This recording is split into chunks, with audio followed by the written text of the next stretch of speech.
Good evening once again. This is the fourth week of Wednesdays with Wilmore, and our topic for today is the truth about the transatlantic slave trade, part 1. With this topic, let's start off with some of the first blacks who were ever captured by whites. Let's talk about Henry the Navigator, who in 1441 went along the coast of Africa and traded some slaves off and brought them back to the Pope. Henry the Navigator was given 300 miles off the coastline of Africa just for shipping slaves back to the Pope, miles that the Pope didn't even own. Many other sailors began to see the benefits of obtaining slaves, so many of them began to indulge in this system. Within 10 years, thousands of slaves would be transported by sea to Portugal and the Portuguese islands from Africa. We see that slaves vastly became a hot commodity all the way back in the mid-1400s, and their value only increased from then until the 1800s. Before this time, slavery was not based on skin color. There was three characteristics you had to have in order to be a slave. You either had to be in debt to another person, captured during war, or under religious persecution. Now, starting in the late 1400s, you could be forced into slavery due to the color of your skin, and that was all because of the Catholic Church.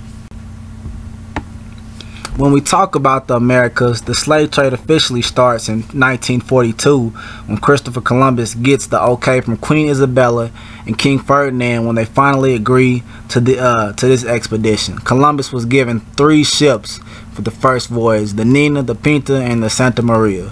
Where Columbus first accidentally lands was in the Caribbean on October 13th, 1942, which was when he ran into the airwax. He wrote, "At daybreak, great multitudes of men came to the shore, all young, in a fine shape and very handsome." Now, I'm not gonna get into this much, but that's just a reference to my last video about European homosexuality. But when Columbus got to Haiti, he immediately got to work. On his first voyage, Columbus kidnapped about 10 to 15 American Indians and took them back to Spain. Only 8 or 9 of them survived. His second voyage, he came prepared with 17 ships, 12 to 15,000 men, cannons, crossbows, guns, cavalry, and attack dogs. Now, what does that sound like to you he about to do? When they returned to Haiti, they demanded food, gold, cotton, and whatever else the natives had that they wanted, including sex from the women. To ensure cooperation in this form of slavery, Columbus would cut off their ears and noses as punishments. Then he sent them back to the village to make an example out of them. But back then, the system that Columbus was running wasn't even called slavery. It was called the encomienda system. And this was officially established in 1502. What exactly went on in the system was that the Europeans were forcing the Arawaks to mine gold, for them to raise food, and even carry them wherever they went as if they were mules. And this was done all while receiving a Catholic education. While we are still on the subject of Columbus, let's go ahead and expose the misconceptions about this man. First off, he claimed to be from Italy, and there is some evidence that says he was. Some historians say that he was from Spain, some say he was from Portugal. His writings are in Italian, but it claims that he didn't even know how to write in Italian.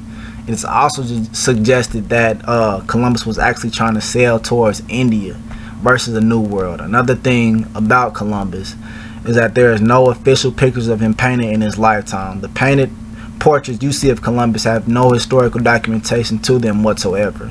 Even the Library of Congress sells a t-shirt featuring 6 different Columbus faces. But in summary, I guess you could say that Columbus single-handedly started the transatlantic slave trade. Columbus sent maybe 5,000 more slaves across the ocean than any other person. We must understand that cherishing Columbus is a part of white history. There's a whole bunch of terminology that goes within this deception of Columbus being a hero. New World, discovery. This world was only new to the Europeans. Everybody else had already been over here. And when they claim it was discovered, we are put under the impression that this is that there's only white people who matter in this historical time period. But because of interpretation of history, this is what they give us. In a sense, you can say that Columbus finding the Americas was not the first, but instead the last of the discoveries. He went to the Caribbean 3 times before his death in 1506, and his son took over for him from there. This is just the first part, the truth about the transatlantic slave trade. Tune in next week to hear part 2, where we will begin our discussion with the first slaves to enter America, North America to be exact. Remember, I'm not here to offend anyone. My job simply is to make you think. Thank you.